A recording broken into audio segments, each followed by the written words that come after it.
حوتەمین پێشانگای نێودەوڵەتی کەلوپەلی بیناسازی لە هەولێر کرایەوە و ماوەی 4 ڕۆژ بەردەوام دەبێت. 400 کۆمپانیا لە 20 وڵاتی جیاوازەوە لە هەولێرن بۆ بازرگانیکردن و دروستکردنی پەیوەندی بازرگانی. پێشانگای نێودەوڵەتی هەولێر پێشانگەیەکی ئینشائیە.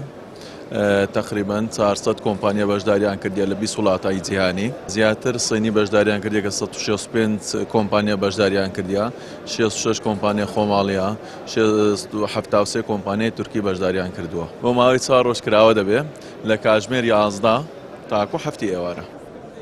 لە نێو کۆمپانیاکاندا چین دەستی باڵای هەیە و بە زیاتر لە 165 کۆمپانیای جیاوازەوە بەشداری کردووە. دواتریش کۆمپانیا تورکیەکان دێن بە 73 کۆمپانیا. 大家好，我是 Abdurrahman， 我来自中国。我们的公司名字叫 Airtel， 我们是属于传音旗下的一个子公司。ئێمە لە کۆمپانیای ئێتێل تابعی کۆمپانیای چینشینین. بابەتەکانمان فرجۆرن و جیاوازن. 54 جۆر کەرستەی بیناسازیمان هەیە.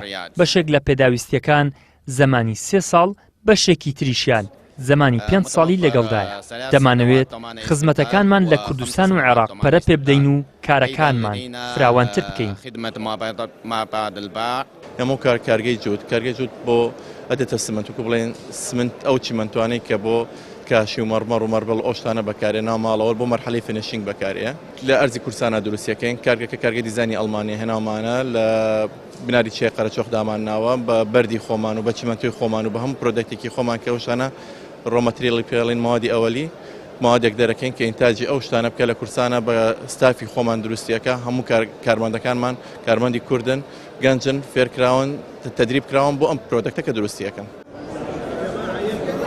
پێشانگای کەلوپەلی بیناسازی لە 23 تا 26 ئەم مانگا بەردەوام دەبێت. ڕۆژانە لە کاتژمێر 11 بەیانی بۆ کاتژمێر 7 ئێوارە کراوە دەبێت و هاوڵاتیان و بازرگانان دەتوانن سەردانی بکەن.